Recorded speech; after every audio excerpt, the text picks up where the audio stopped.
My name is Michael. I'm 29 years old, and until recently, I thought I had a very clear understanding of what business trips were supposed to be.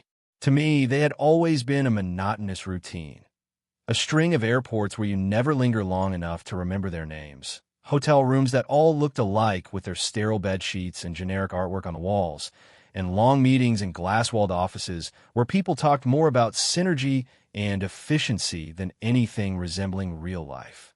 So when my boss told me I'd be flying out to Prague for a week, I didn't expect anything more than that same cycle. I pictured myself sitting in yet another boardroom, nodding politely, watching the clock, waiting for it all to be over. The only thing I looked forward to was the food, maybe a decent dinner, maybe a local beer before retreating to my hotel to send emails until I fell asleep. But the city had other plans. The moment I arrived, Prague felt different. It wasn't like the other cities I had traveled to for work, where everything was fast and mechanical. Here, even in the winter chill, the air seemed alive. The streets wound in impossible directions, like veins feeding into the heart of something ancient.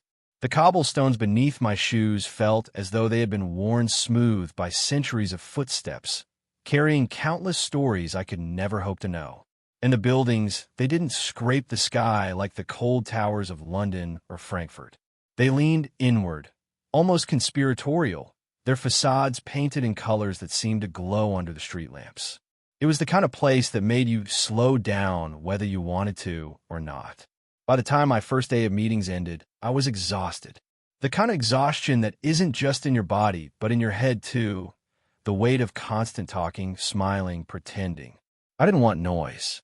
I didn't want to go where the tourists went, with their endless chatter spilling into the squares. I didn't want the loud pubs or the blaring music. I just wanted quiet. That's how I found it, the little bar. It wasn't even on a main street. It was hidden down a narrow alley, the kind you'd miss unless you were really paying attention. A small wooden sign hung above the door, its paint faded, its letters almost unreadable. A soft glow leaked through the windows, and when I pushed the door open, I was met with a kind of stillness that wrapped itself around me immediately. Inside, the bar was nothing like the noisy ones I had passed earlier. The lighting was dim and golden, like candlelight reflected on polished wood. A saxophone played quietly somewhere, not live, but from a record that crackled faintly with age, and the music seemed to pour into the air like a gentle stream. The scent of roasted coffee beans mingled with the faint smoke of burning candles, and together they created something warm, something intimate. I sat down at the bar, grateful for the solitude. The bartender nodded at me with the kind of friendliness that didn't demand conversation. I ordered a glass of red wine and let myself sink into the moment, tracing the rim of the glass with my finger as I listened to the slow rise and fall of the saxophone. For the first time that day, I felt my shoulders loosen. I let out a breath I didn't even realize I'd been holding. It was enough just to sit there, anonymous, a stranger in a city that had already begun to feel like a dream. And then, the seat beside me opened up. A couple left, their laughter fading into the night outside. The empty stool was still warm when the door opened again. She walked in. The door closed behind her with a soft thud, and for a moment the little bar seemed to shift. Maybe it was the way the draft of cold night air followed her inside, swirling the candle flames, or maybe it was simply the way everyone's eyes seemed to pause on her, even briefly. She didn't command attention the way some people do, not with loudness, not with exaggerated gestures. No, she had the opposite effect. She walked in quietly, but the world seemed to lean in toward her. She wore a dark coat that brushed against her knees, and when she slipped it off, her hair fell forward in soft waves, catching the dim golden light. There was something unstudied about her, something natural, yet it felt intentional at the same time, as though every movement she made was perfectly timed without her even trying. I remember thinking that she looked like she belonged there, as if the bar itself had been waiting for her to arrive. She chose the seat next to me without hesitation. Maybe it was coincidence. Maybe it wasn't. But when she settled onto the stool, her presence seemed to erase the space between us. The bartender, without needing to ask, set down a glass in front of her and poured a measure of red wine. She thanked him in a voice that was soft but steady, a voice that seemed to thread itself directly into me. When she lifted her glass, her eyes briefly flicked toward mine. Not a glance, not a casual, fleeting look. It was direct, deliberate, as though in that instant she saw me more clearly than anyone had in years. And then she smiled. It wasn't forced, not one of those polite, distant smiles you give a stranger in passing. It was small, genuine, almost curious, as though she had already decided there was something about me worth knowing. And without meaning to, I smiled back. "Long day?" she asked. Her English carried a faint accent, melodic but hard to place. I nodded, and for a second I had to remind myself how to speak. You could say that. That was all it took. The conversation began like most do between strangers, the safe topics, the small talk, the kind of things you forget 5 minutes later. Where I was from, what I was doing in Prague, how often I travel for work. But there was something different about the way she asked questions, the way she listened. Her eyes stayed on me, steady, curious, like she wasn't just hearing what I said, but weighing it, measuring it, tucking it away. And the strangest thing was that I found myself doing the same. Her name was Sophia. She told me she lived in the city, though she said it in such a way that suggested she didn't always feel like she belonged to it. She spoke about Prague with the affection of someone who loved its hidden corners, but also with the detachment of someone who knew how to disappear into them. Minutes passed, then an hour, and before I realized it, we were no longer talking about trivial things. She told me about the book she was reading, about the way she liked to walk the Charles Bridge at night when the tourists were gone and the river looked like black glass. I told her about the places I had been for work, about how cities all started to look the same after a while, except for this one, except for Prague. At some point, we were laughing. Not the shallow laughter you give out of politeness, but the kind that rises naturally, that shakes something loose inside you. It startled me how easily it came, how quickly she made me forget that I was supposed to be tired, supposed to be the kind of man who didn't linger.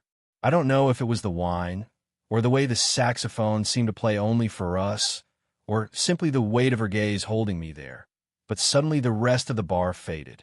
The candlelight flickered, the voices around us dulled into a distant murmur, and it felt as though the night had folded itself down to just the two of us, two strangers at a bar, already behaving as though we hadn't known each other much longer than an hour.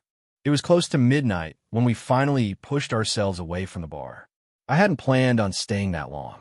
In fact, when I first walked in, I thought I'd have a single glass of wine and leave within half an hour.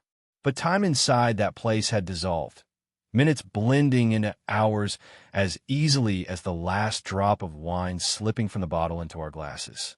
Sophia slid her coat back on, pulling the collar up against the draft that crept in through the doorway.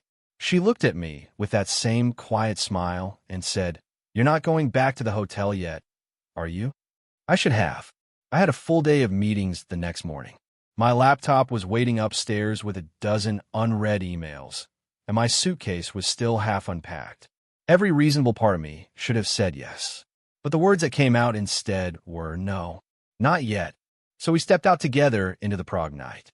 The air was colder than I remembered, sharp enough to bite at my cheeks, and I watched as she pulled her hair forward like a shield. The city was quieter now. The tourists had mostly vanished, and only a handful of locals drifted through the narrow streets. The old gas lamps glowed softly, painting long shadows on the cobblestones. Our footsteps echoed in the silence, and I became strangely aware of how close hers felt to mine. We didn't walk quickly. There was no hurry. She led me down streets I never would have found on my own, alleys so narrow the buildings seemed to press inward, as if guarding their secrets. We passed an antique shop with its windows dark, the outlines of clocks and dusty furniture just visible inside. We crossed a tiny square where a lone violinist still played for no one in particular, his case open but empty at his feet. The music followed us for a while before fading into the night. At one point, Sophia slipped her hand through my arm. She didn't look at me when she did it, and I didn't say a word. It was such a simple gesture, but it felt like an anchor, as if the cold and the strangeness of the city couldn't touch me as long as her hand was there. We talked less as we walked. It wasn't silence, not really. It was the kind of quiet that feels full, like both of you are listening to the same invisible thread weaving itself between you.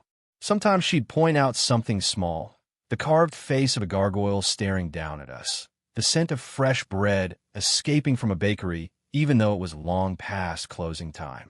And sometimes we just walked, our breath turning to fog in the air, the rhythm of our steps falling into sync. Eventually, we reached the river. The Charles Bridge stretched out ahead, its stone arches rising out of the water like something out of a dream. The statues that lined it stood watch, their faces half lost in shadow, half bathed in the glow of the lamps. The water beneath was black, reflecting only fragments of the city lights.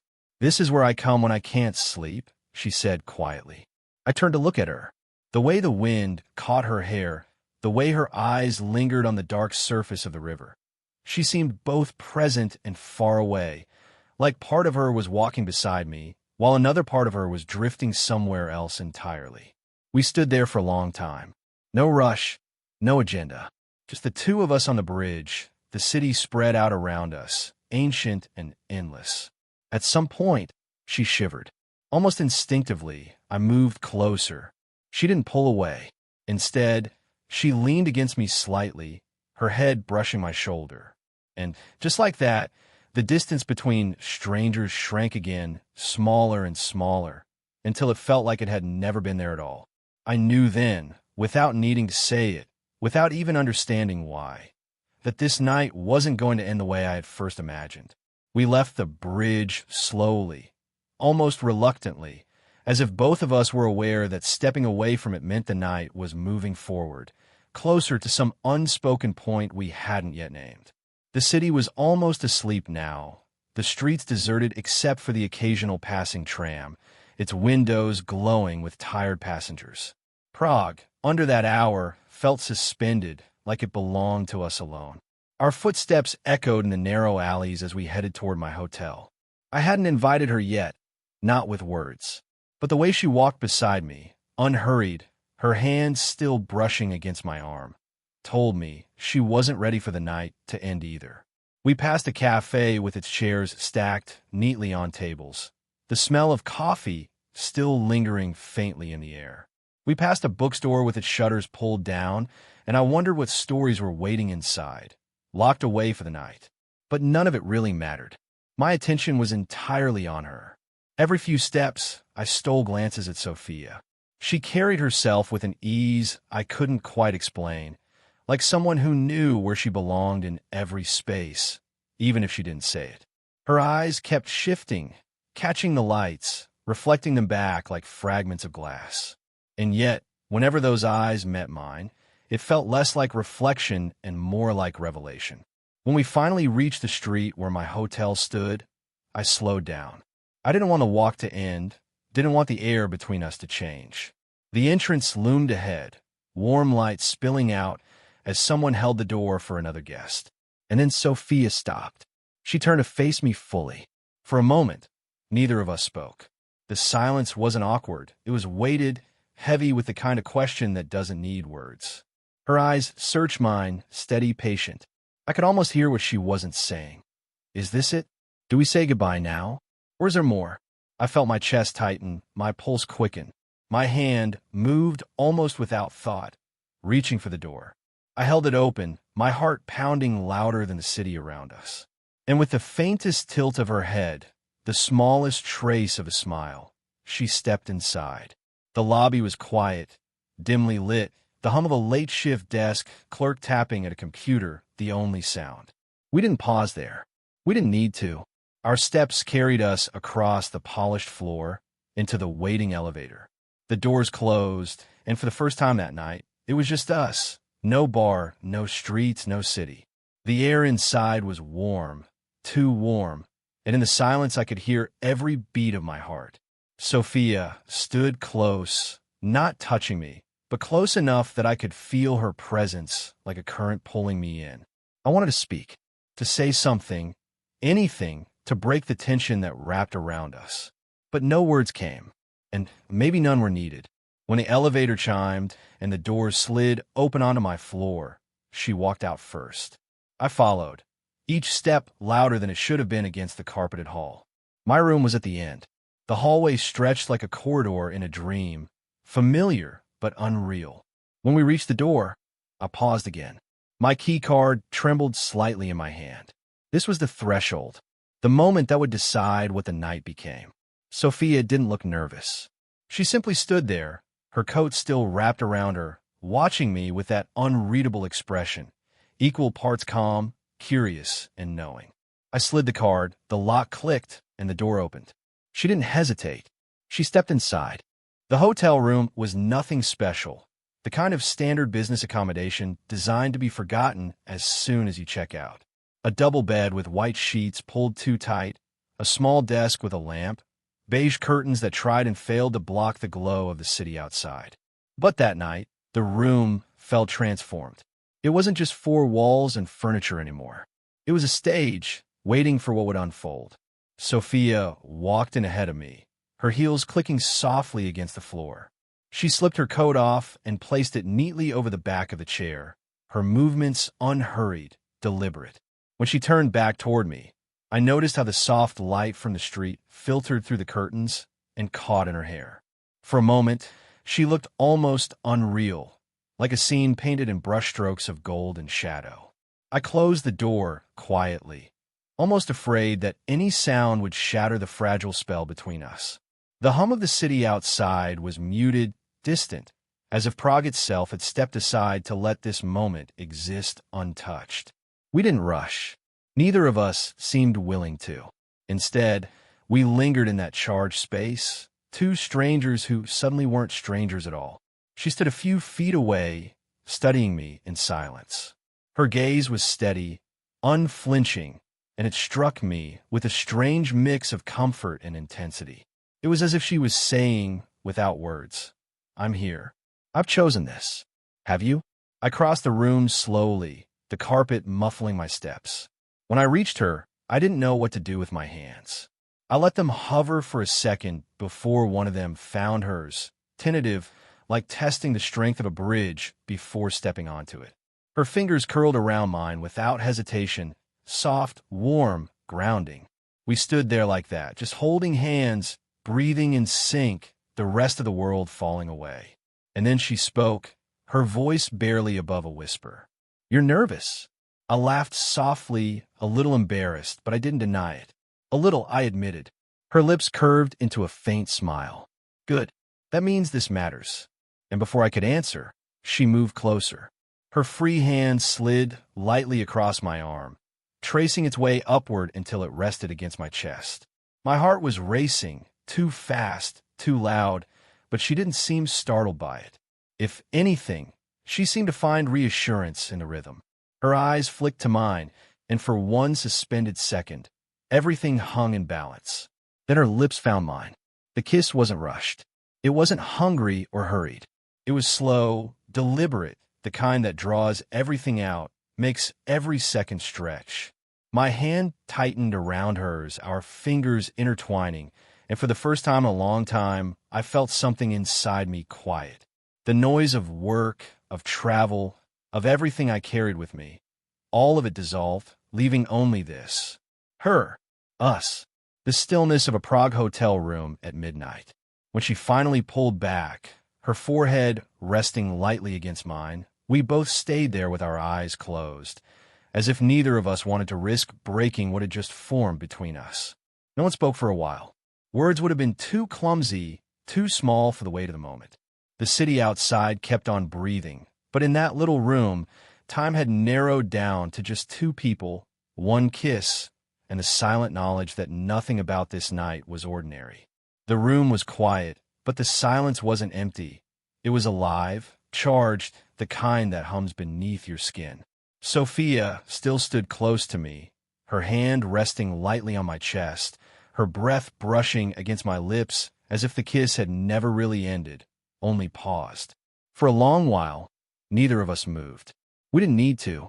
It was enough just to exist in that stillness together, our bodies aligned, our hearts beating in rhythms that seemed to echo each other. The city outside could have been burning, and I don't think either of us would have noticed. Finally, she pulled back just enough to study me. Her eyes, dark, steady, unreadable, searched mine as though she was trying to decide what kind of man I was. Not the version who sat in boardrooms or shook hands across polished tables, but the man standing here now, stripped of all the roles and expectations that came with daily life. For the first time in years, I wanted to be truly seen.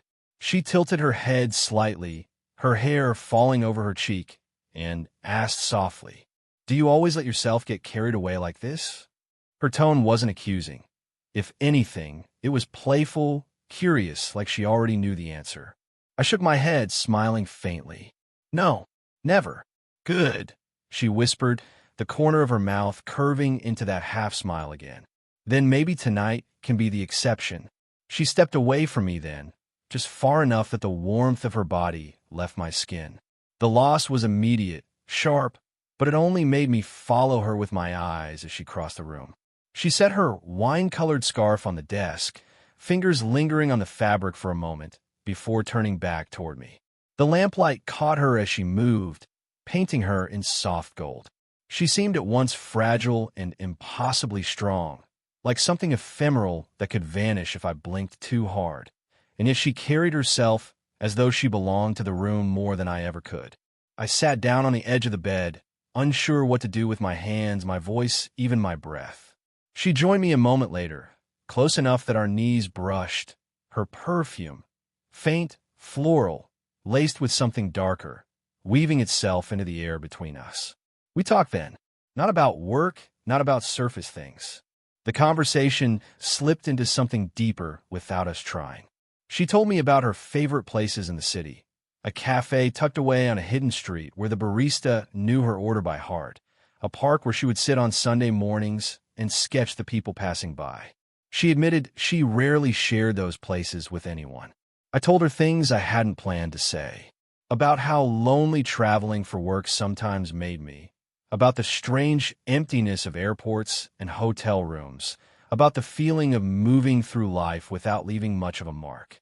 She listened in a way no one else ever had, her gaze steady, her presence grounding, as if each word mattered more than I realized. At some point, she laughed, a soft, melodic sound that seemed to light up the room more than the lamp could. "You're not what I expected," she said. "What did you expect?" "I don't know," she admitted, tucking a strand of hair behind her ear. "Something colder, someone less human." That struck me. Human. As though in that moment, she had given me permission to be exactly that, flawed, uncertain, vulnerable. The hours stretched, but they didn't feel like hours. They felt like a suspension of time, as if the world had pressed pause to give us this fleeting pocket of existence. At some point, the conversation slowed, the words growing softer, shorter, until they disappeared entirely.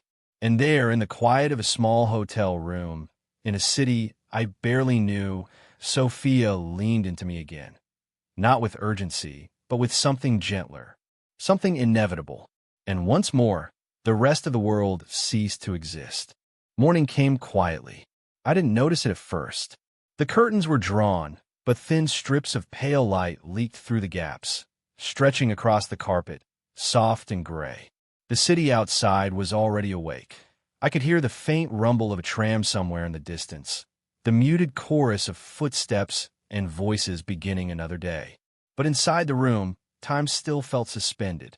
I opened my eyes slowly, disoriented for a moment, unsure where I was. Then I felt the weight against my shoulder, the warmth pressed close to me, and everything came rushing back. Sophia, the night. The way two strangers had fallen into each other as though it were the most natural thing in the world. She was curled against me, her hair spilling across the pillow, her breathing slow, even. My arm had gone numb under her, but I didn't dare move. I just lay there, watching the rise and fall of her chest, the way the light touched her face. There was a softness to her in sleep, a vulnerability I hadn't seen before, and it struck me with a strange, unexpected tenderness. Eventually, she stirred. Her eyes opened, hazy at first, then clearer as they found mine. And she smiled, not the careful smile she had given me in the bar, not the playful one from the night before, but something different, softer, real. Do Breno, she whispered, her voice rough with sleep. Then, noticing my confusion, she laughed quietly. Good morning. Her laughter filled the room, dissolving whatever hesitation I felt. I couldn't help but smile back. We sat up slowly, still moving like people caught between night and day. I made coffee with the small machine tucked in the corner, its hiss breaking the silence. She slipped into my shirt while I fussed clumsily with the buttons, and when she turned around, grinning at my poor attempt to pronounce the Czech words on the sugar packets, I laughed so hard I almost spilled the cups. It felt domestic, almost absurdly so, as though this was not the first morning we had shared, but one of many, as though we belonged in that room together, like this. We sat by the window, sipping coffee, watching the city below. The trams rattled past, people hurried across cobblestones, children tugged at their parents' hands. Ordinary life, continuing without us. And yet, from where we sat, it felt distant, unreal. She asked me about my life back home. I told her about the small apartment I hardly ever stayed in, about the friends I rarely saw, because work always came first. She listened quietly, nodding, sometimes tilting her head with that same unreadable expression. When I asked her about hers, she hesitated. She said she had family here, but didn't see them much. She said she worked, though she never told me exactly what she did, and that most days felt repetitive, forgettable. But then she looked at me, her eyes catching the light, and added, "Not last night." The words landed in me with a weight I couldn't ignore. Not last night. For her, too, this had meant something. And yet, beneath it all, I felt the edges of reality creeping back in. The ticking of the clock, the emails waiting on my laptop, the fact that I was here for work, not for her. She must have felt it too, because her laughter grew quieter, her gaze drifting more often toward the window. We didn't talk about what would happen next. Maybe because we both already knew. But for that morning, with coffee in hand and sunlight finally spilling fully across the room, we allowed ourselves the illusion that the world could be paused just a little longer. The goodbye began long before either of us said the word. It started with the silence. Not the comfortable kind we'd share the night before, but the kind where both people are searching for the right sentence and neither wants to speak first. The coffee cups sat empty on the table. The sunlight had shifted, climbing higher, spilling brighter into the room. The city was in full motion now, and it seemed determined to remind me that I was late. Late for work, late for responsibility, late for the version of myself that existed outside these four walls. Sophia noticed. I saw it in the way she tugged absent-mindedly at the cuff of my shirt she was still wearing, in the way her smile lingered a second too long, like she was trying to hold something in place before it slipped. "You have meetings, don't you?" she finally asked, her voice soft, without accusation. I hesitated. My bag was still by the chair, my laptop zipped inside, the weight of unfinished work pressing on me even from across the room. I nodded slowly. "Yeah, in an hour." She looked down, smoothing the fabric over her legs. "Then you should go." Her words were simple, but they landed like a stone in my chest. She didn't say it coldly. If anything, she said it too kindly, as though making it easy for me, as though rehearsed. I wanted to protest, to tell her that I could be late, that one missed meeting wouldn't end the world. But I didn't, because the truth was that meeting was only the beginning. There would be more tomorrow and the day after that, and eventually I would leave Prague altogether, back to the life that had always been waiting for me. Still, I stalled. I stood by the window, watching the trams pass, listening to the faint clatter of their wheels against the rails. I tried to memorize the way the light fell across her face, the sound of her voice when she finally asked, "Will I see you again?" The question froze me. I could have lied. It would have been easy, a gentle yes, a promise to call, a vague suggestion about dinner the next evening. That's what people do, isn't it? Promise futures they know won't happen, just to ease the sting of the present. But something about her, the honesty in her eyes, the way she'd given herself so openly the night before, made lying feel unbearable. "I don't know," I admitted. My throat tightened around the words. "I want to, but I don't know." For a moment, she didn't move. Then she smiled, small, sad, but genuine. "That's honest." It hurt more than anything else she could have said. We dressed quietly after that. She handed me my shirt back, and I noticed how it smelled faintly of her perfume. I folded it and shoved it into my bag instead of putting it on, as though keeping that scent trapped in the fabric might somehow preserve the memory of her. At the door, I lingered. My hand rested on the frame, my heart beating far too fast for a casual farewell. She stood in front of me, barefoot, her hair still a little tangled, and looked so heartbreakingly beautiful that I wanted to say something reckless, something like "stay with me" or "come with me." But the words never came. Instead, she leaned forward, kissed me once, soft, almost fleeting, and whispered, "Goodbye, Daniel." I closed the door behind me before she could see the way my eyes burned. The hallway felt colder, emptier. The city outside was alive, pulling me back into its rhythm. But every step away from her felt heavier, as though I were carrying something fragile that could shatter if I moved too quickly. And in a way, I was. The city had never felt so indifferent to me. Prague, with its Gothic spires and cobblestone streets, had always seemed alive, like a character in its own right.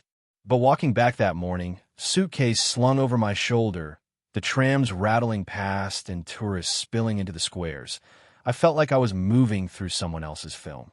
My body was there, but my mind was still in that apartment, still hearing Sophia's voice saying, "Goodbye, Daniel." Work was waiting. It always was. My inbox was a battlefield by the time I opened it. Messages stacked one over another, each demanding urgency. My colleagues nodded at me in the hallway, unaware, or perhaps uninterested, in the fact that something inside me had cracked. I went through the motions, laptop open, coffee in hand, fingers typing reports. But it was mechanical, empty. At one point, someone cracked a joke beside me, and I forced a laugh, the sound foreign in my own mouth. By lunch, I found myself staring at my phone, thumb hovering over her number, though I never actually saved it. I had nothing of her, no photo, no text, nothing that tied her to the physical world. Just a memory, already threatening to blur at the edges. And yet, I couldn't shake her. The way she'd looked at me when she asked, "Will I see you again?" The way I hadn't answered in a way either of us wanted. I left the office early, claiming exhaustion. But exhaustion wasn't the word. I walked without direction, crossing bridges, ducking through narrow alleyways, letting the city carry me. Each street corner reminded me of the night before. The laughter in the bar, her hand brushing mine, the warmth of her lips in the dark. It felt surreal, like I dreamt it. But then I'd catch the faintest trace of her perfume still clinging to my shirt inside my bag, and the dream would sharpen into something too real, too painful. I stopped by the river, watching the water ripple beneath the Charles Bridge. Lovers passed hand in hand, pausing to kiss beneath the statues. I couldn't look at them for long. By the time I reached my apartment, the city lights had begun to glow, golden against the gathering dusk. I sat on my bed, staring at nothing, fighting the urge to run back across town and knock on her door. To say the words I'd swallowed that morning. Don't let this be the end. Not yet. But I didn't move. Fear rooted me. Fear that she'd already decided it was over, or worse, that if I saw her again, it would only make the leaving harder. So I stayed, alone with the silence. Alone with the echo of a woman who had somehow turned a single night into the most vivid memory of my life. And in that silence, for the first time in years, I realized just how empty my life had been before her.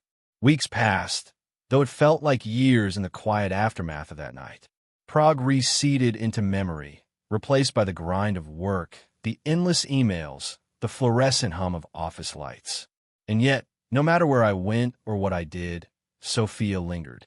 She was in the corner of a cafe I passed, in the way the sunlight glinted off a window pane, in the faintest whiff of wine or perfume that triggered a rush of remembrance, so vivid it nearly knocked the breath out of me. I didn't try to find her. I didn't search the streets, or call friends, or leave messages. Some things, I realized, were not meant to be pursued. Some moments exist only in their own perfect space, untouchable by time or consequence. And the night we had shared, brief, electric, impossible, belonged to that category. Sometimes, when the city was quiet and the saxophone played softly from a record or a street musician.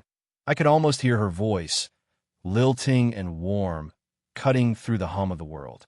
I close my eyes and picture her smiling at me, the same way she had in that tiny hotel room, wrapped in my shirt, laughing at my attempts at check. I'd remember the brush of her hand against mine, the taste of wine on her lips, the quiet certainty of being entirely present in a single, unrepeatable moment. Other times, when I smelled the faint aroma of red wine at a restaurant or in a glass I poured myself, I'd feel a pang, a reminder that the ordinary world would never again carry the intensity of that night, that our connection had been both fleeting and infinite, contained in one perfect intersection of time, place, and choice. I don't dwell on regret. Not really. There is no shame in remembering her, no sense of loss that demands correction. Some encounters are not about forever. Some stories are complete in a single chapter, brilliant and finite. And in that understanding, there is beauty. So I go on with my life, traveling, working, existing. But occasionally, when I pause at the corner of a street in a foreign city, when a soft note of jazz drifts past me, or when the night is unusually quiet, I remember. I remember Sophia. I remember Prague. I remember a night that was more vivid than months of ordinary days. And for a moment, just a moment, I am there again, walking hand in hand down cobblestone streets, the city alive around us, the rest of the world suspended, and it is enough. Some meetings, some flights, some lives may end and begin. But some nights do not end at all. They exist in memory, glowing, eternal, quietly reminding you that you once lived fully, without pause, without hesitation, and without regret. And that, I suppose, is a story worth keeping.